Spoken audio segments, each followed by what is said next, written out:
no mundo afetivo. Amados, se Deus de tal maneira nos amou, devemos amar uns aos outros. Carta de João, capítulo 4, versículo 11. Primeira carta de João. Estudamos tantos as cartas de Paulo. Hoje estamos estudando uma das 3 cartas de João, a primeira carta de João.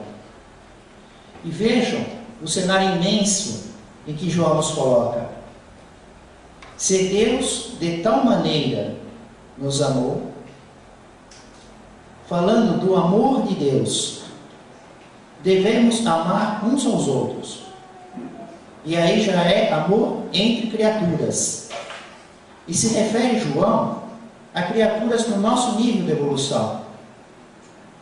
E é completamente diferente da condição do amor de Deus. A justificativa, de tal maneira Deus nos amou, por que ele diz isso?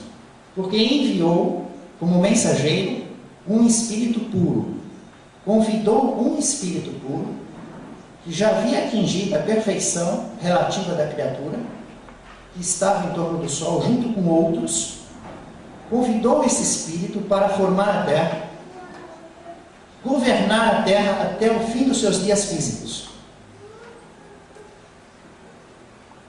Para estar no espiritismo cristão é necessário levantar a cabeça. Quantos mundos já existiam bilhões de anos antes de se formar a Terra?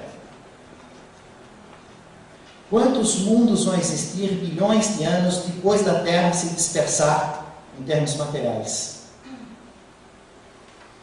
Nós, como espíritos, por quantos corpos passaremos? Jamais teremos fim. Bilhões e bilhões, incontáveis mundos se formarão, haverá composição e a decomposição material. E nós, como espíritos, continuaremos existindo. É necessário abrir o campo mental para entendermos a questão do amor. Comparar o amor de Deus, que envia um espírito puro, num dado momento encarna, personifica Jesus de Nazaré, prova com seus poderes, usando pequena parte, mas que já é o suficiente, porque não há homem no mundo capaz de curar um cego de nascença, apenas com os fluidos. Paralíticos, leprosos, multiplicar pães e peixes, transformar água em vinho. Então, ele coloca 3 tipos de amor ao mesmo tempo em questão, usando a mesma palavra, amor, amor e amor. Porque pobre é a nossa linguagem. O trabalho de Deus para conosco, ele chama amor. O trabalho de Jesus para conosco, ele chama amor. Mas já é relativo a uma criatura, não é do Criador. Incomparável. E o nosso entre nós, o nosso dever, que ainda não sabemos cumprir. Estamos apenas nos esforçando em cumpri-lo. João também chama amor. Emmanuel retira, isola esse capítulo da primeira carta de João para a comunidade cristã e nos traz o seu comentário no livro Ceifa de Luz, através da psicografia de Chico Xavier, exatamente com o título No Mundo Afetivo. E Emmanuel procura ressaltar a nossa condição aqui na Terra. O que ele foca, o centro que ele separa para estudo, é entre nós, dentro da nossa vida, com os seres familiares de sangue, as instituições, os compromissos sociais. E nesse convívio, ele começa dizendo que reprovamos a violência e clamamos contra a violência. Todos nós protestamos quando observamos pessoas violentas na vida de relação. Muito raramente nos acomodamos sem ela quando se trata dos nossos compromissos. Vejam a questão de contraste. Reprovamos a violência nos outros. Porém, na nossa vida de relação com as pessoas que nos relacionamos, nós também costumamos praticar a violência. É evidente que quando ele fala que reprovamos e clamamos contra a violência, nós já imaginamos tiro, paulada, pedrada, barreira de fogo, manifestação, não é isso? No entanto, ele está sendo mais sutil, porque ele se refere à nossa violência para aqueles que nos cercam. Ele está falando daquele sentimento de esganar, a cólera, a ira, né? Toda essa circunstância que convivemos com as pessoas em virtude da nossa vida. Muito comum, principalmente, quando amamos alguém, exigirmos que esse alguém se condicione ao nosso modo de ser. Uma espécie de amor exigente. E aí, Emmanuel nos faz a seguinte reflexão. Ele mostra a natureza da terra em que vivemos, dizendo que a criação ela é toda polifórmica, cheia de formas diferenciadas. E vem nos trazer as flores, por exemplo. As flores, observe o gerânio e observe o cravo. Observe a rosa, observe a violeta. Elas são flores, mas possuem características diferenciadas. Mas todas são de Deus. Todas estão em conjunto. Observe os frutos. A laranja não guarda semelhança com a pera. Cada fruto tem a sua característica. Além disso, cada flor tem o seu perfume original, tanto quanto cada fruto não amadurece fora da época prevista. Então, se observamos as flores e os frutos que nos cercam, e levamos isso para as criaturas, ele diz, assim também são as criaturas. Cada pessoa respira em faixa diversa de evolução. É evidente que a evolução humana, existe a semelhança do corpo humano, cabeça, tronco, membros, do físico. Mas o espírito que está animando aquele físico tem uma variedade maior, uma diferenciação maior de grau evolutivo, de condições do saber e da moral, do que todas as flores e frutas juntas do mundo. Junta toda a variedade de todas as flores e frutas, dá muito menos do que a variedade dos graus evolutivos dos espíritos. Ficamos impressionados de início, agora já estamos mais que acostumados. Nas reuniões mediúnicas, a quantidade de espíritos que estão próximos, um sem ver o outro, só pelo grau evolutivo. Sai completamente da percepção. O mais evoluído conduzindo, tratando, o outro sem perceber. Sempre que amarmos alguém que não comunga a onda de nossas ideias e emoções, abstenhamos de lhe violentar a cabeça com os moldes em que nos padroniza a vida espiritual. Emmanuel sempre prepara o ambiente, depois ele põe uma frase que é para levar para casa. Né? Que é aquilo é que tem que ter ficado decorado. E por vários anos, a gente sempre pensa naquilo, outra frase vem agora. Né? Então até agora nós refletimos, pensamos, falamos de flores, de fruto, parece que meio fora, meio confuso, falamos de várias formas, vários graus evolutivos. A nossa preocupação está sendo o relacionamento entre as criaturas. Não é isso?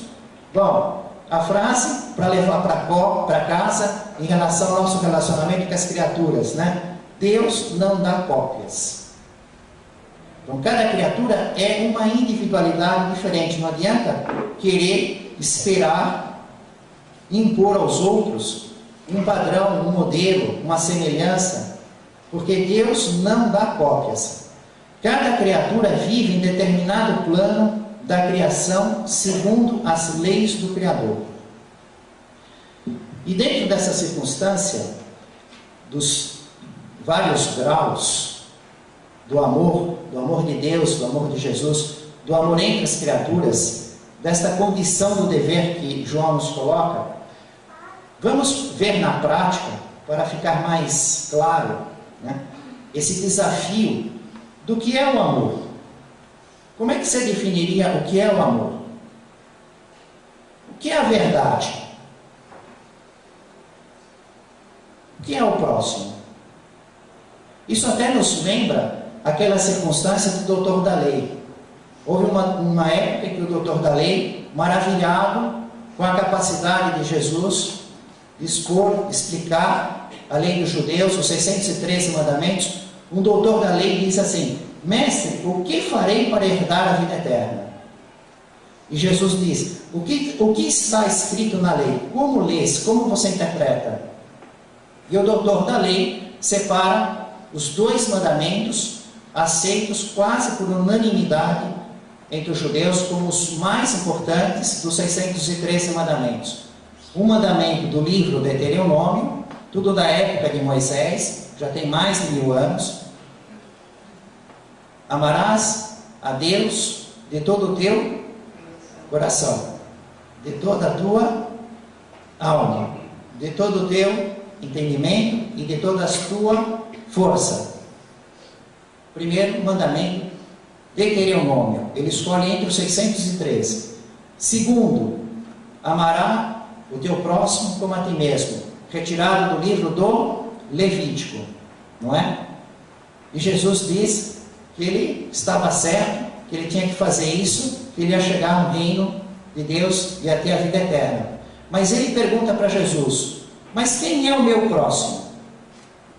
Não é isso? Quem é meu próximo? E aí Jesus compõe a parábola do bom samaritano, que já estudamos tantas vezes aqui, até recentemente. A parábola do bom samaritano foi para explicar quem é meu próximo. Se ele tivesse perguntado: mas o que é o amor?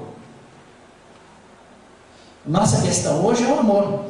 Ele perguntou o próximo. E aí Jesus deu uma parábola do bom samaritano, daquele homem que foi assaltado pelos ladrões, e passa o sacerdote, e passa o levita, e passa o samaritano.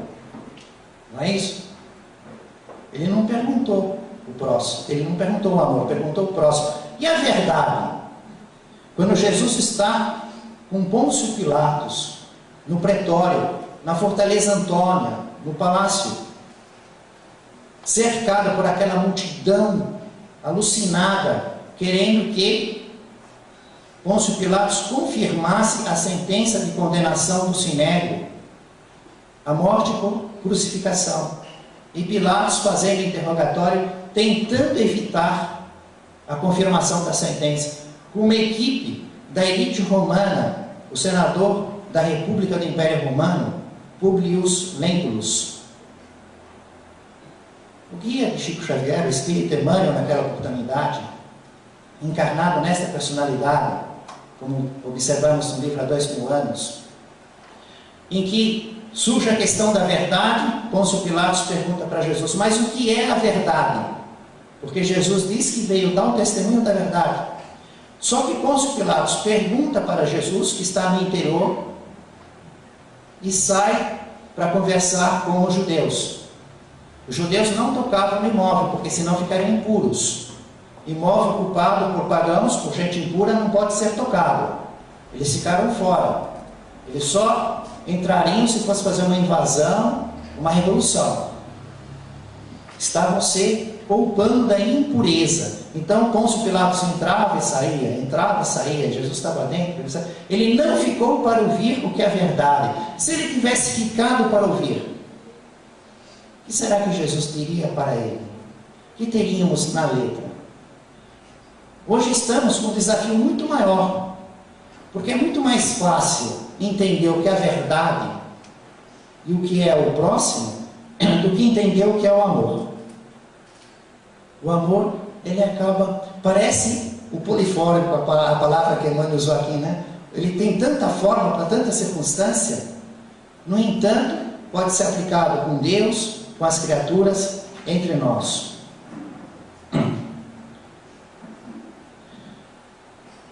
Vamos para uma matéria da Revista Espírita, falando de amor entre as criaturas.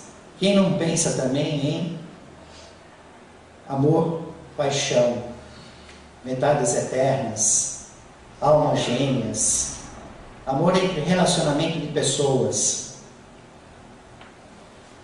Vocês já ouviram falar de Heloísa e Abelardo? Aí tem os mais novos e os menos novos. Quando eu preparei a matéria, eu fui especular o conhecimento de Heloísa e Abelardo. Perguntei para minha filha Rúbia, tem mais de 20 anos, você já ouviu falar? Ah, não, eu ouvi falar de Romeu e Julieta. E os menos novos, né? A Núria, também não, o Ciro, nenhum dos menos novos, esses menos novos e mais novos, né? Mais novos, a Fátima que falou, não fala mais velho, senão eles vão se virar velho, porque isso é uma coisa de gente velha saber essas coisas. Então os mais novos, eles não têm ideia, eles já ouviram falar do drama da paixão de Romeu e Julieta. Isso eles ouviram falar, conhecem, viram peça, interpretaram, viram filme, tudo.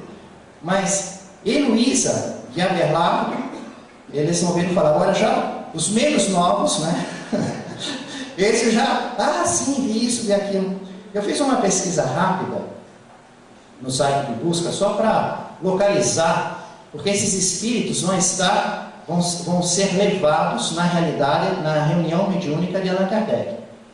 Então temos que ter uma vaga ideia da época e o cenário do que aconteceu com eles. Heloísa de Argenteuil. Muito se escreveu sobre eles, né? Foi um romance em Paris num período entre o fim da Idade Média e o início da Renascença. A Heloísa foi uma freira, escritora, erudita, abadesa francesa, mais conhecida por seu amor e correspondência com o filósofo Pedro de Abelardo. Foi brilhante estudiosa de latim, grego e hebraico, e tinha uma reputação de uma inteligência muito grande e muita perspicácia. E nesse contexto está envolvido um drama com sedução, relação ilícita, casamento secreto, escondido, vingança, castração, monges, abadesa e aí vai. Né? Então, já deu para ter uma ideia que não nos importa ver a realidade da vida que foi desses dois espíritos naquela época que eles viveram como homens. É só para, assim, situar do que estamos falando. Já foi o suficiente. O que acontece? Allan Kardec recebe uma das cartas de um dos assinantes da Revista Espírita. A Revista Espírita é o Jornal de Estudos Psicológicos. Tinha 4.000 assinantes. Desses 4.000 assinantes, 1.000 deles eram médiuns ostensivos, que tinham comunicações com os espíritos, viam, ouviam, e aí mandava-se correspondência, porque naquela época não tinha e-mail, não tinha computadores. Esse ano aqui é 1858, também não tinha cinema, não tinha avião, tem que voltar bem no tempo. Então Allan Kardec, que é um pseudônimo, porque o nome dele era Rivaio, né? Ele utiliza o pseudônimo para se diferenciar das outras publicações que ele realizava, de outros assuntos. Então, para cuidar da pesquisa, do relacionamento dos homens com os espíritos, ele se utiliza desse pseudônimo, Allan Kardec. O que ocorre? Ele recebe, esse que manda a carta, ele é só um assinante mesmo, desses 4.000, não é um dos 1.000 médiuns ostensivos, é só um assinante. Inclusive, esse Jornal de Estudos Psicológicos foi fundamental para ele ampliar o Livro dos Espíritos. E hoje nós vamos estar diante de um desses fatos, né? Porque o Livro dos Espíritos, na primeira edição, tinha só 501 questões. E nós temos aqui na biblioteca, vendemos pelo preço de custo, a R$6, ele tem 1.019 questões, perguntas e respostas. Essa edição definitiva, de 1019, foi feita no ano de 1860, 3 anos depois da primeira edição. Hoje, inclusive, nós vamos estar tratando do conjunto de perguntas e respostas que está nesse caminho aí. O primeiro livro, com 501 questões, não falava desse assunto, das almas gêmeas, das metades eternas, desse contexto, não falava. Foi esta carta que nós vamos estudar hoje, esse fato que ocorreu, provocou esta reunião mediúnica, provocou esse assunto, Depois Allan Kardec passa a perguntar para o espírito de São Luís, que é quem preside o trabalho da reunião mediúnica, na Sociedade Parisiense de Estudos Espíritas. E aí ele tira 7 questões que estão no Livro dos Espíritos como nós o conhecemos. Então hoje nós estamos fazendo assim, olhando um exemplo real, né, dessa mudança, dessa ampliação, dessa complementação do Livro dos Espíritos. E é interessante observar, porque na realidade isso é Jesus administrando o planeta. É Jesus trabalhando em nós. É o amor de Jesus por nós. Ele está cumprindo a promessa. Quando ele esteve como Jesus de Nazaré, ele disse: olha, eu vou rogar ao Pai, mais tarde ele enviará o Consolador prometido. Prometo o Consolador. O Consolador viria lembrar o que for esquecido, corrigir as interpretações humanas erradas e dizer mais coisas que não poderia ser dito ao tempo que Jesus vivia. Com essas 3 finalidades. E o Consolador, a principal parte dele, né, que porque essa palavra do paráclito quer dizer várias coisas juntas, é como o amor de Deus, amor de criatura, amor de Jesus, é o Consolador. Ele não só consola as nossas aflições, mas ele nos traz esperança, ele nos defende, ele nos exorta, ele faz uma série de coisas. O Consolador é a doutrina, se inicia pelo Livro dos Espíritos. Mas não foi dado tudo pronto e acabado, simplesmente apareceram espíritos evoluídos e disseram assim para Allan Kardec: olha, você é um missionário, você vai fazer isso, vai cumprir a promessa de Jesus, vai fazer o Livro dos Espíritos, o Consolador prometido, e deram as perguntas, as respostas, tudo fácil, preciso, nada disso. Exigiram de Allan Kardec um trabalho de elaboração humana.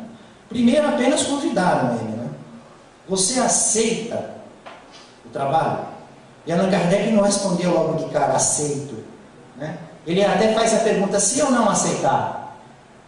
Os espíritos disseram para ele: olha, Deus não está na tua mão, ele vai convidar outro. O trabalho vai ser feito. Um homem vai ter que liderar isso. Você está sendo convidado. Se você não aceitar, vai ter outro. E aí estudaram os perigos, porque ele tinha risco de errar, falir na sua prova, porque só um espírito vem em missão na Terra, sem chance de erro. O próprio Cristo, que já tinha chegado à perfeição. Todos os outros, os missionários, são provas. Podem errar, mais ou menos, acertar muito, acertar plenamente, mas estão no risco. Bom, então Allan Kardec recebe uma carta de um assinante que não é médium. E esse assinante diz que perdeu a esposa boa e virtuosa, sua querida, amada esposa. Aliás, é muito triste pensar isso no dia de hoje. Bom, aí ele tinha 6 filhos e dizia assim: mesmo assim eu não consigo encontrar. Parece que minha vida ficou inconformado. Mesmo com 6 filhos, ele ficou naquela angústia, naquela circunstância. Ouviu falar da comunicação dos espíritos? Ouviu falar do Livro dos Espíritos, da revista espírita, do jornal? Se entrosou nesse assunto. E aí, numa dada reunião, ele evocou o espírito da mulher dele, Clemence. Em francês, aqui está traduzido por C-L-E-M-E-N-C, Clemence. Em português, vamos dizer assim, Clemência. E ele diz para ela: minha amada, minha querida, foi tão bom, né? Maravilhoso, 6 filhos. No entanto, de vez em quando, nós tínhamos que fazer concessões, porque senão não chegava até o fim, até essa separação, de acordo com a vontade de Deus, que foi ela ter morrido. Né? Se não houvesse uma concessão de uma das partes, muitas vezes tudo podia correr em risco, a união conjugal.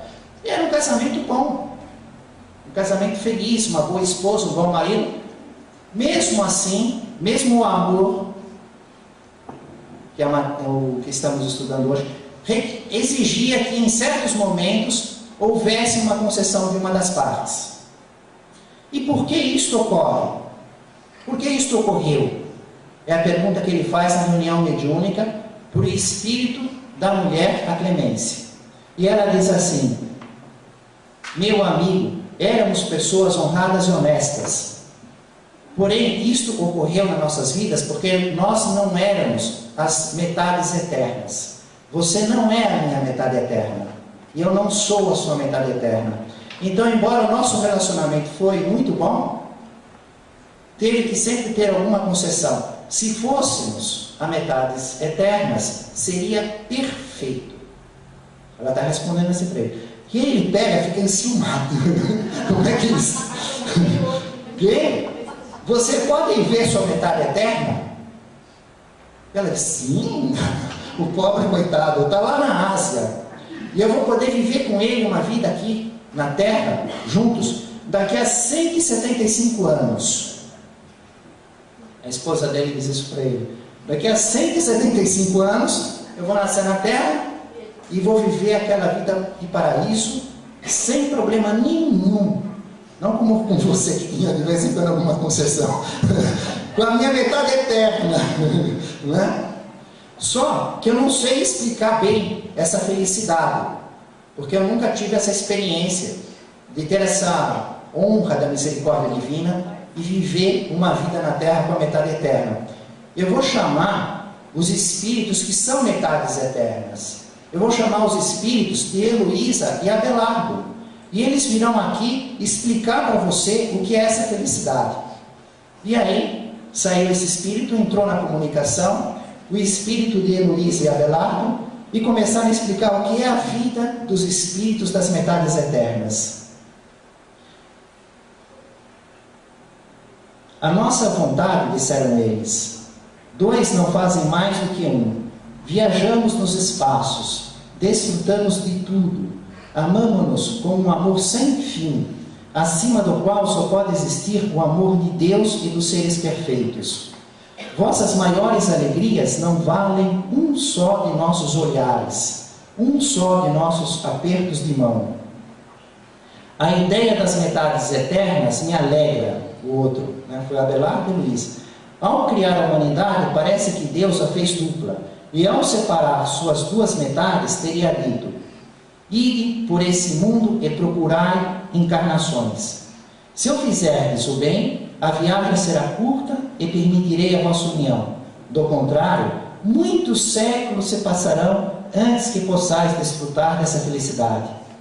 Tal é, parece-me, a causa primeira do movimento instintivo que leva a humanidade a buscar a felicidade. Felicidade que não compreendemos e que não nos damos ao trabalho de compreender. Esses dois trechos foram isolados de toda a longa correspondência da descrição do paraíso que Abelardo e Luísa fizeram para esse espírito, esse homem assinante da Revista Espírita. Então ele manda todo o texto, Allan Kardec tira esses dois trechos para colocar na matéria. Só que o assinante disse assim para Allan Kardec: eu desejo ardentemente um esclarecimento sobre isso, sobre essas metades eternas. E note que não tinha nenhuma questão, porque ele só tinha a primeira edição do Livro dos Espíritos, com 501 questões, pois nós estamos no ano de 1858. Não tinha o Livro dos Espíritos como nós temos com 1019, que tem uma parte que fala só sobre isso. Aliás, aquela parte está lá por causa dele. Mas o que fez Allan Kardec? Ele pensou assim: o que é isso, né? Quer dizer que os espíritos da Abelardo e Luísa, que ele, na época era muito conhecido como hoje, como é Julieta, todo mundo sabe, muito se escreveu, muito se imaginou, muita coisa se baseou em fatos, né? Mas eles existiram e tiveram a vida marcante, de tal maneira que aquilo andou pelos séculos seguintes, o drama deles, que vimos alguma coisa aqui retirada do site de busca. Então Allan Kardec faz o seguinte: bom, consultou o espírito de São Luís e vamos trazer os espíritos de Abelardo e Heloísa aqui e perguntar para eles aqui na nossa cara e ver o que eles fazem, um testemunho.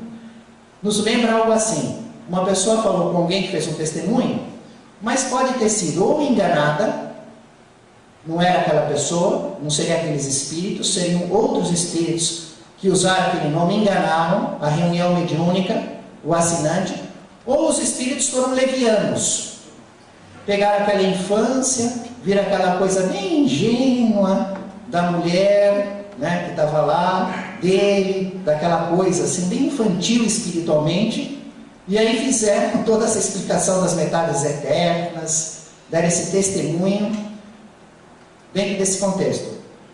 Então Allan Kardec evoca esses espíritos. Agora veja o seguinte, isso ocorre com Allan Kardec, na Sociedade Parisiense de Estudos Espíritas, com o espírito de São Luís. Nós não estamos falando de uma reunião mediúnica de qualquer modo. É como dizer assim, algo que ocorreu com Pedro, depois que Jesus passou o poder para ele. Algo que ocorreu com Paulo, depois que passou pelo caminho de Damasco. O Espírito da Verdade, que é o próprio Jesus, é relatado como sendo visto algumas vezes na reunião da Sociedade Parisiense de Estudos Espíritas. Aquelas reuniões estavam fazendo um trabalho compondo não só o Livro dos Espíritos, toda uma sequência. A segunda edição, o Livro dos Médiuns, o Evangelho segundo o Espiritismo, o Céu e o Inferno, a Gênese. Foram quase 12 anos de jornais mensais. Os 400 livros, mais de 400 livros da produção mediúnica de Chico Xavier, a sequência daquilo. E virão outros, mais evoluídos, dar mais informações ao longo dos milênios. Um dia, a todos que estarão na Terra, terão pleno conhecimento do que é a reencarnação, de como é que faz o rebaixamento vibratório para reencarnar, como é que é a separação do corpo espiritual do corpo carnal, terão consciência e lucidez. Milhares, milhões, bilhões de anos, a escola existirá, fazendo evoluir os espíritos que aqui estagiaram. Isso não vai ser nem estudado, porque vai chegar um ponto que é que nem assim, nós vamos ficar estudando tabuada. Algum dos senhores levanta e diz, vou estudar tabuada hoje. 2 vezes 2, 4, 2 vezes... Nós já sabemos de cor, já usamos a tabuada. Às vezes pegamos uma maquininha para facilitar a conta, podemos errar na conta. Então esse conteúdo que foi trabalho, continua sendo, e será com a supervisão do Cristo, trazendo o esclarecimento, mas nada pronto, não tirando a parte da elaboração humana, do seu desafio, da sua prova, da sua missão, do seu risco. Então, esses 2 espíritos são os levados lá. Primeiro, não dá para dizer não, eu não quero ir, porque ele só pode dizer não para quem é semelhante, para inferior. Jesus diz, vai para lá, dava para o espírito dizer não, eu não vou. Ele chegava lá na legião, sai, a legião diz, não, eu não saio, eu quero ver quem me tira daqui. Isso os espíritos na nossa reunião podem fazer isso, eles podem me pôr para fora até. Sai você, me põe para fora. Um espírito pura e irresistível autoridade. Outra coisa, como é que eles iam mentir na frente do espírito de São Luís? Talvez estivesse o próprio espírito da verdade lá assistindo, como está lá no livro Céu e Inferno, o Dr. Demeure falando, eu vejo presente na reunião. Começa a nomear os espíritos, e mais lá na frente, o espírito de verdade assistindo a reunião. O próprio Jesus em espírito estava vendo o trabalho, as pesquisas, as conversas, os estudos, não dando nada pronto. Como ele faz na nossa vida? Ele dá pronto para nós? Não, ele diz assim, está vendo como você escolheu errado? Agora está chorando. Não tem problema não, filho. Eu vou dar outra oportunidade, apresentar outro príncipe encantado. Vamos ver se agora você vai desistir. Vai beijar, vai virar o saco. Né? Até aprender a fazer escolha. É contínuo, constante, ininterrupto, pelo que acontece no nosso corpo, com as pessoas em volta da nossa realidade, com a sociedade que vivemos, com a influência dos espíritos. É um contínuo processo educativo. É o amor de Deus vivo, em movimento. E nós estamos em trabalho evolutivo. Então aquele que ganha consciência e se concentra nisso, ele se desenvolve rápido. É como um barco que ganha um motor e ganha a direção, porque ele sabe o que está acontecendo. Me lembrou o professor Sérgio Trombelli, segunda-feira eu vou gravar lá no canal 8, ele diz, aqui a gente sabe o que fala. A gente passa a ser o espírito que sabe o que faz, o que está acontecendo com ele. Então, esses dois espíritos estando lá na frente, através dos médios, Allan Kardec pergunta: as almas foram criadas duplas? E aí? Não está mais naquela reunião mediúnica com a Clemence em espírito e o marido dela.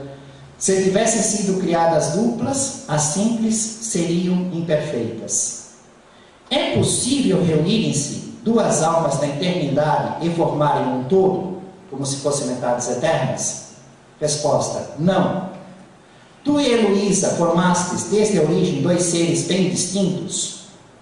Resposta: sim. Formai-vos ainda neste momento duas almas distintas? Resposta: sim, mas sempre unidas. Todos os homens se encontram na mesma condição? Resposta: conforme sejam mais ou menos imperfeitos. Todas as almas são destinadas um dia a se unirem uma à outra? Cada espírito tem a tendência de procurar um outro espírito que lhe seja afim. A isso chama-se simpatia. Nessa união há uma condição de sexo? As almas não têm sexo.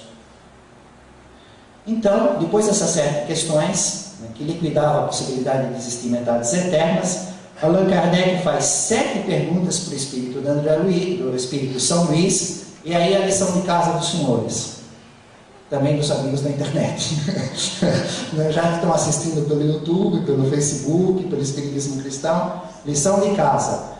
E lá no Livro dos Espíritos, a parte de espíritos simpáticos, antipáticos, metades eternas, a questão 298 até 303.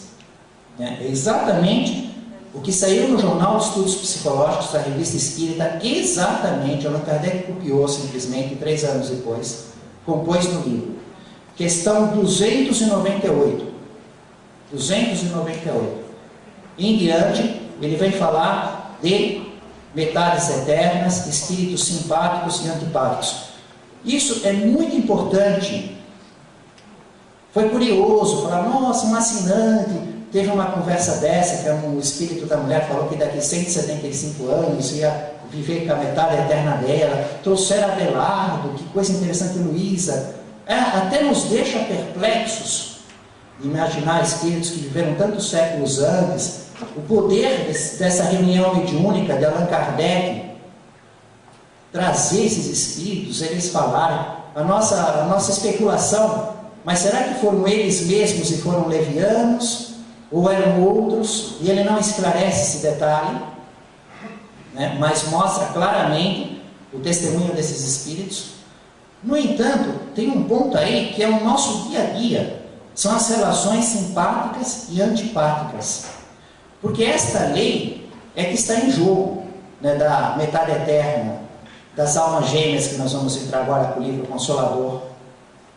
São as relações, e todos nós estamos em relações dentro de casa, com os pais, com os cônjuges, com os filhos, com os vizinhos, com as pessoas nas praias. Às vezes eu estou lá lendo, aí chega o irmão lá do interior, uma caixa de som desse tamanho, uma coisa de bebida assim, né? Põe aquela música, parece uma guerra mental aí, o funk, aí ele lá me oferece uma cerveja. Obrigado, querido, tudo bem, né? Então vão surgindo na vida os nossos relacionamentos, afins ou não, simpáticos, antipáticos, e aquele conjunto de perguntas, em tão poucas respostas, nos explicam, nos ensinam a pensar, nos fazem cair assim na real. Tira da inocência daquele assinante que perguntou para o espírito da sua mulher. Ela estava lá no mundo espiritual, continuava completamente inocente. Minha metade é eterna. Eu vou conferir o horário, parece que o relógio parou. Não, está certo. Trouxe o espírito de Abelardo e Luísa. Quer dizer, vocês vejam, não basta morrer. Morrer não continua exatamente com os mesmos pensamentos, sentimentos. É necessário a pessoa realizar no próprio esforço a conquista da sabedoria. Ninguém vai abrir a cabeça, nenhum espírito puro, nenhum anjo da guarda, nenhum espírito superior vai te abrir a cabeça e colocar o conhecimento lá e fechar a cabeça, você vai ver. Não vem por graça, nesse sentido, fiz uma promessa, fiz isso, e aí o conhecimento apareceu, fui transformado, fui salvo, sem o meu esforço, não é isso. A criatura tem que fazer por ela. Eles nos explicam, aí você aprende e faz por você. É dentro desse contexto. E aí surge, com a Federação Espírita Brasileira e com o médium Chico Xavier, a questão da alma gêmea das metades eternas. Então a relação simpática e antipática que está no Livro dos Espíritos, mostrando que não existe a metade eterna. Interessante o final, eu vou até adiantar, porque é tão interessante, tão importante, que é assim: essas respostas resolvem perfeitamente a questão. A teoria das metades eternas encerra uma simples figura representativa da união de dois espíritos simpáticos. Só pode ser visto de modo simbólico. Deus não faz meia alma, assim cheio de pontinho, outra meia alma, chegando aí para encaixar. Trata-se de uma expressão usada até na linguagem vulgar, e que se não deve tomar ao pé da letra. Não pertencem, de certo, a uma ordem elevada os espíritos que a empregaram, sendo necessariamente limitado o campo de suas ideias. Exprimiram seus pensamentos com os termos de que se teriam utilizado na vida corporal. E isso nós temos que estar muito atentos, porque os espíritos com um campo de ideias muito limitados, eles estão assim no invisível, nos dando influência oculta do pensamento, recebemos essa sugestão mental, mas também estão vivos, encarnados ao nosso lado, escrevendo no jornal, né? Já viram aquele monte de coluna de horóscopo assim? Saúde, dinheiro, amizade, né? Fazendo os livros dos sonhos, uma tabela sistemática lá, e um monte de pessoas com ideias limitadas a respeito das leis de Deus, imaginando que essas coisas, elas é que vão definir a nossa saúde, nosso dinheiro, as nossas amizades, a nossa vida. E no Evangelho de Jesus não tem uma única referência. E elas são cristãs. Percebam como é o contexto? Né? Então tem fé em Jesus. Nicodemos também tinha. Nicodemos reconhecia o poder de Jesus, investido por Deus pelos seus feitos. Não era capaz de compreender a reencarnação. E Jesus explica 3 vezes, em 3 modos diferentes.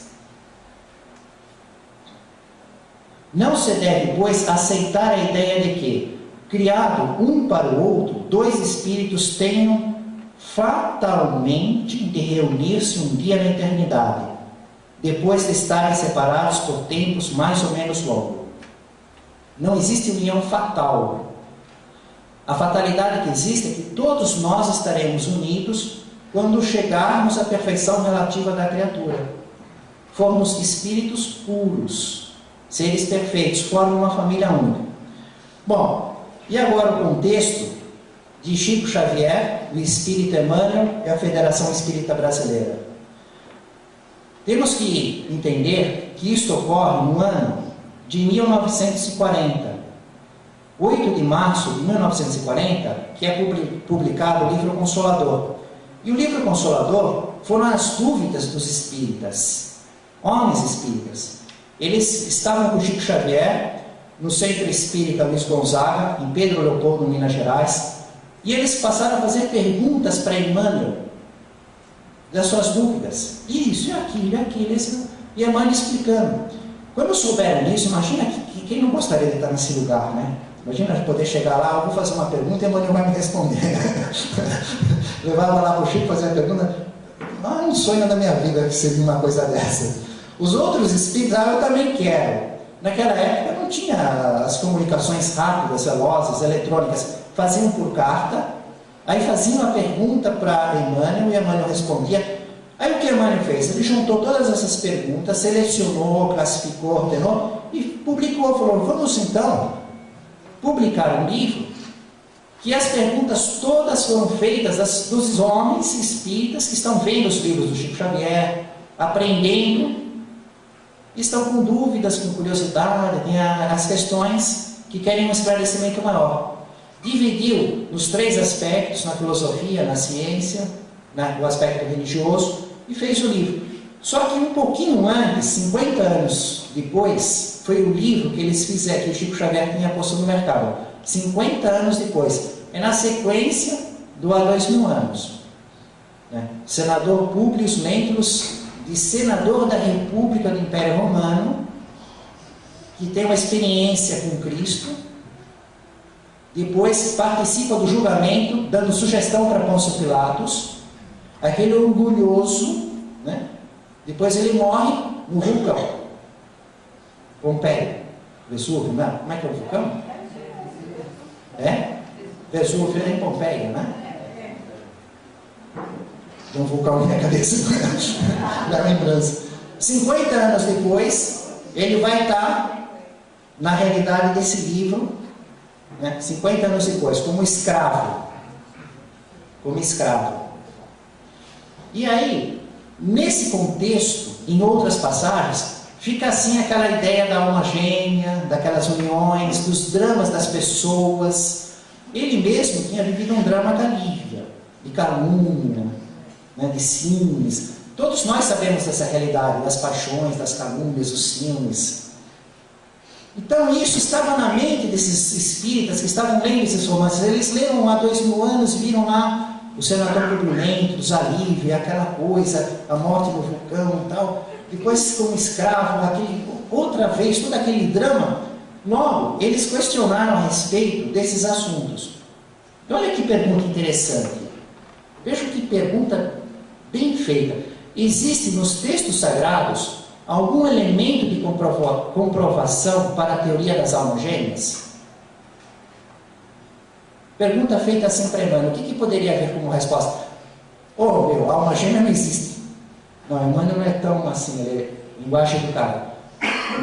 Almas gêmeas não são uma realidade. Não seria isso? No entanto, ele fala que diferente, como existindo. E diz que é no Antigo Testamento, logo no início, que Deus faz Adão e depois tira a costela para fazer Eva. Que está escrito na letra, e Deus considerou que o homem não devia ficar só, que então ele ia ter a companheira.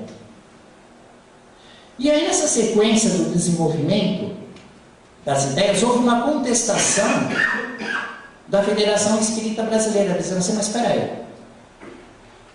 até agora foi tudo impecável, direitinho, uma sincronia perfeita, desenvolvendo a codificação espírita, a questão 298, a lição de casa, Vamos ver que não existem metades eternas. Como é que se responde essa questão, que aqui está no livro 324, falando do Antigo Testamento, do livro da Gênesis? Deus considerou que o homem não devia ficar só. E este é um símbolo, e nesse símbolo você começa a falar das almas gêmeas, e vem outras perguntas a respeito das almas gêmeas. E aí o Espírito Emmanuel faz a sua ponderação, os seus argumentos, que é publicado na parte final do livro. Em primeiro lugar, a alma gêmea não é metade eterna. Isso que ele diferencia de cada. Eu falei alma gêmea. Metade eterna é outra coisa. Embora, pode, de repente, assim, metade eterna é alma gêmea. De repente pode parecer que é, mas não. Alma gêmea não é metade. Então o que eu chamo de alma gêmea? Dizendo Emmanuel. Aí nós temos que voltar no início que nós falamos agora há pouco, que era necessário levantar a cabeça. A Terra não é o primeiro mundo que existe. Quantos bilhões de anos existem outros? O mundo é uma eterna sucessão que compõe, vive e decompõe. Um buraco negro e o berçário das estrelas. Não é isso? A variação da forma E os espíritos dizem que a variação dos graus evolutivos é maior que a variação da forma. Não vimos isso? Ele comparou as flores e as frutas e falaram: olha a variedade enorme. Citou algumas flores, citou algumas frutas, nos fez pensar no tempo da semeadura, da colheita, dos perfumes, das cores, e falaram: há uma variedade tão grande nas formas das flores e das frutas. A variedade dos graus evolutivos do espírito em todo o processo evolutivo é muito maior. Dentro disso, o que é alma gêmea? São almas que fazem alguns graus desse infinito processo evolutivo próximas, como colegas de classe. O nosso currículo escolar vai de ensino fundamental, médio, superior. Comparado à evolução do espírito, isso não é nada, são alguns poucos anos de estudo. Mas o professor dá trabalho individualmente, em dois, em grupo de vários. Então existem faixas evolutivas, e essas pequenas faixas evolutivas podem ser bagatelas de 10 mil anos. Ah, mas 10 mil anos não é bagatela. Tem que olhar para cima. O que é 10 mil anos para a nossa evolução? Daqui 10 mil anos nós estamos no nível de Cristo? E daqui 10 milhões de anos? E 10 bilhões? Nós não temos condições de verificar. É tão grande que a nossa inteligência não tem nem sentido para medir isso. O símbolo lá na Bíblia, o sonho de Jacó, ele via que a escada ia da terra ao céu, e via Deus cuidando dos homens, e via anjos, espíritos que só evoluem no acerto, que são íntimos de Deus. Jesus diz que ele via, compreendia e testemunhava por vir da presença de Deus. Ele não ia morrer para o céu para ver Deus, ele via Deus aqui na terra, como Jesus de Nazaré, da manjedoura à cruz. Então, a alma gêmea que Emmanuel nos fala para nós seria aquele espírito simpático, lição de casa, extremamente afim e simpático, que vamos fazer alguns milhares de anos como colega de classe. Pode ser entre dois irmãos, um pai e um filho, não tem nada a ver com sexo. Não é paixão, não é Romeu e Julieta, não é Abelardo e Heloísa. Drama, sedução, nada daquilo. Podem eventualmente estar aí também, um casal, ou não. Mas são espíritos que a afinidade, a simpatia os liga em pequenos trechos evolutivos, que eles se sentem muito bem. Quando eles passarem para o nível dos espíritos felizes, que só evoluem no acerto, porque nós vamos misturando erro com acerto, esse grupo vai grande, né? É uma família gêmea. E vão caminhar para uma família única. Todos os espíritos puros estão ligados numa única ligação do universo inteiro. Nós ficamos perplexos de imaginar como pode ser isso, e ao mesmo tempo compartilham na intimidade com Deus. Então Emmanuel responde desse sentido. Aí quando fizeram isso, né, perguntaram para ele: tá bom, então é assim, quem é a alma gêmea de Jesus? E é exatamente essa questão, a 327, que ele diz que não é possível comparar Jesus em nada conosco. Por quê? Porque Jesus já chegou à perfeição. Os processos estão encerrados. Enquanto para nós o processo está em andamento. Todos nós estamos em processo de evolução. E Jesus, o processo está encerrado. E por falar em encerrar, nós vamos encerrar nossos estudos, mas repetindo e lembrando os estudos passados. Porque até agora nós estudamos o que é o amor, que é o tema logo do início. João, na sua carta, diz: o amor de Deus por nós, nos enviando Jesus. O amor de Jesus por nós. O nosso dever é amar uns aos outros. Mas o que é esse amor? O que é a verdade? O que é o próximo? Como é que se ama? Até nós chegamos a ver que Jesus compõe a parábola do bom samaritano, não é? Que estudamos várias vezes. Nela mesmo, que Jesus está compondo essa parábola para explicar quem é o próximo. Mas como é que é? A pessoa descia de Jerusalém para Jericó, passava por aquele deserto de pedras, indo de 800 metros acima do nível do mar, se dirigindo ao Mar Morto, 400 metros abaixo do nível do mar, em menos de 30 quilômetros. Jericó, um oásis. A pessoa é assaltada por ladrões, fica com chagas, corpo com sangue, ferida, roubada. Passa um levita, passa um sacerdote, porque a lei diz que não pode tocar sangue, impureza. Tanto um quanto o outro, obedecendo a lei do judeu, segue. O samaritano, o que faz? Ele obedece a mesma lei, nessa parte, a lei de Moisés. O samaritano não aceita, são juízes e profetas. Mas a parte de Moisés, essa parte está em Moisés, a impureza do sangue é a mesma para os dois. Ele olha, ele vai a pessoa. Só que ele joga o vinho, o azeite, limpa, tira o sangue, enfaixa. Ele não se torna impuro, ele obedece a outra lei. E Jesus pergunta para o doutor Caleb, quem foi o próximo? Ele diz, aquele que usou de misericórdia. Misericórdia não é um ato de amor? Então, na verdade, o que foi respondido aí foi uma resposta de como é o amor. É aquele que é capaz de encontrar um meio de auxiliar. O samaritano encontrou um jeito de auxiliar. Não foi isso? Com o vinho, com o óleo, enfaixando, carregando a pessoa no animal e pagando na pensão. O amor encontra um jeito de auxiliar. E a Mãe Santíssima, em Éfeso, depois de ver Jesus crucificado, depois de estar em Bataneia, João aparecer, levá-la para Éfeso, está a 3 léguas do centro de Éfeso, aquele mendigo pobre, que chega lá e diz, mas como, eu sou leproso. Os leprosos que podem ser apedrejados, não tem o nome cortado do livro social, recebe penas de açoites, e você me atende, me deixa beijar suas mãos. Aí ele faz um paralelismo com as mães que têm um filho, a ovelhinha branca e a ovelhinha negra.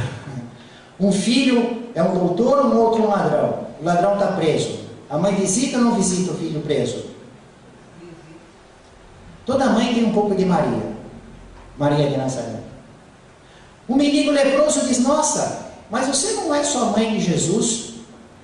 Porque todo mundo aqui, você atende a todos de modo incondicional.